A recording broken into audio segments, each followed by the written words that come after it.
Hello, this is Ace Commentated here, and welcome back to another analysis/commentary video where we'll be taking a look at two interviews that came up recently about Ace Combat 7. Obviously, we'll start with the first one being this one from 4Gamer.net, Japanese interview, which was made with Kazutoki Kono and Shimamoto, which is the producer of Ace Combat 7. Just so you know, Kono produces the series of Ace Combat, and Shimamoto just Ace Combat 7.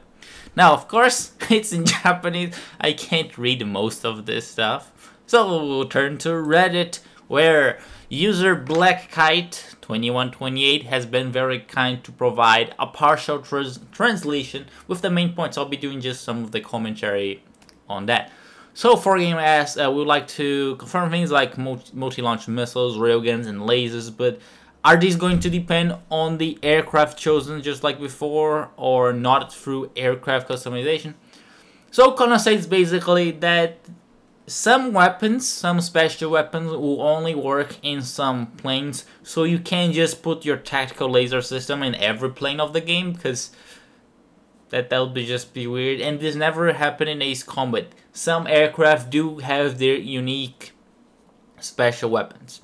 Now, the other part that they talk about the MiG-21 with the gun pods, I think we had seen in Assault Horizon, because Henry basically says, well, yeah, you know, some of the older aircraft, they do need some help so you can complete the missions with them. Now, here's where we go with the interesting part. Now, there are interviewing Shimamoto. So, please tell us why you are introducing Ace Combat 3 Electrosphere into the canon history. So, Ace Combat 3, to those who have not played or are not familiar, it's a very complex game. It's hard to explain. And the thing about Ace Combat 3, spoilers, is that it doesn't actually happen. It's actually just a simulation. The simulation, the events in that simulation are supposed to take place in the year of 2040, so it's a lot in the future. But the simulation, when the guy that started the simulation, takes place in 2032. So it's kind of Ace Combat 7, it's kind of getting close to that time frame. Now, what Shimamoto says is that we hadn't said officially until now, but the words in the main timeline series have been loosely connected since it's the first number title after 11 years. You know, Ace Combat 6 has been released like a long time ago. I personally would like to tell that we had a really good discussion in the Project Aces team that we want to connect the games and put them in canon. So some of the devs, they are trying to make Ace Combat 3 in canon. They say it takes place in 2040. Again, that's what I explained. That's when the events of the simulation take place, not the simulation itself.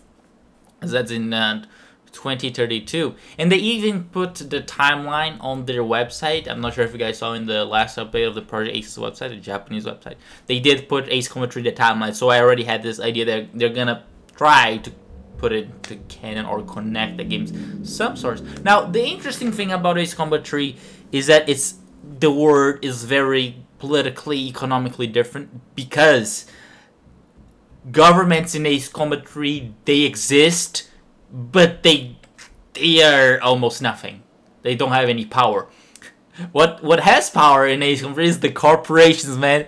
The evil corporations, man, trying to take over. I sound like a hippie from the 60s, I guess, but they are there.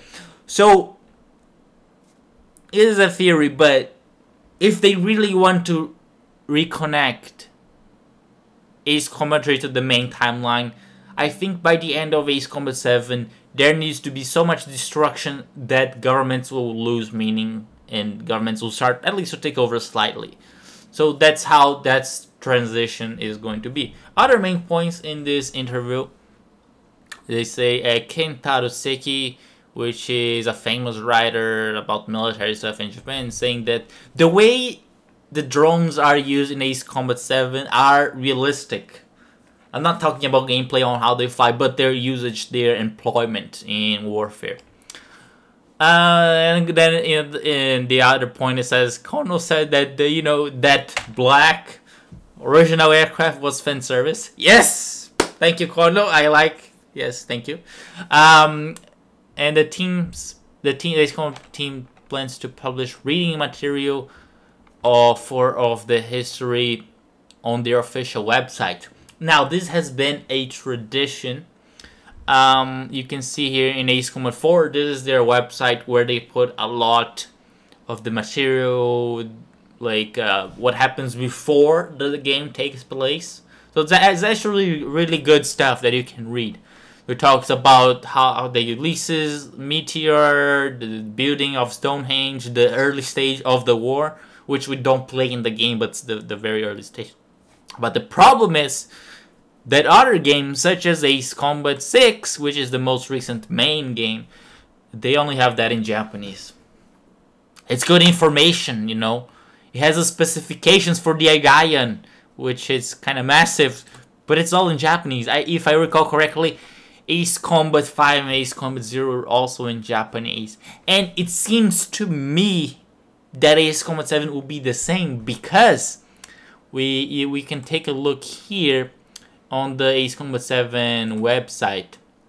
Home features word. This is not the word we're talking about. It just gives you a kind of a basic overview of surrender. Just says the Ace Combat 7's word and all of that kind of stuff. OCS space, but it's not the actual reading material.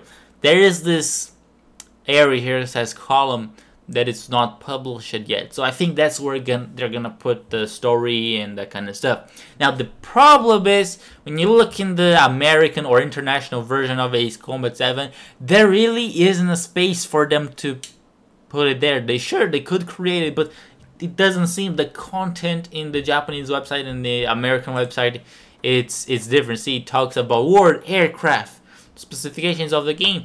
The American aircraft is more, community, about, the Facebook things. Doesn't really go in detail. It does have the videos and the screenshots, of course. And the subscriber list that I subscribe and I never got an email when the trailer comes out. So I don't think they have a space to put the content, which means I feel like they're not going to put the word news in English. So kind of sad. We're gonna have to ask Kono.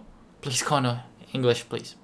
In other news, Ace Combat 7 will have a playable demo and new information at the Tokyo Game Show. I think it's next month, this September 2018. Yes, obviously. Now the interesting thing is, if you look in the Japanese website in the specifications, it does say that you can start your pre-orders on the 9th month, which is September.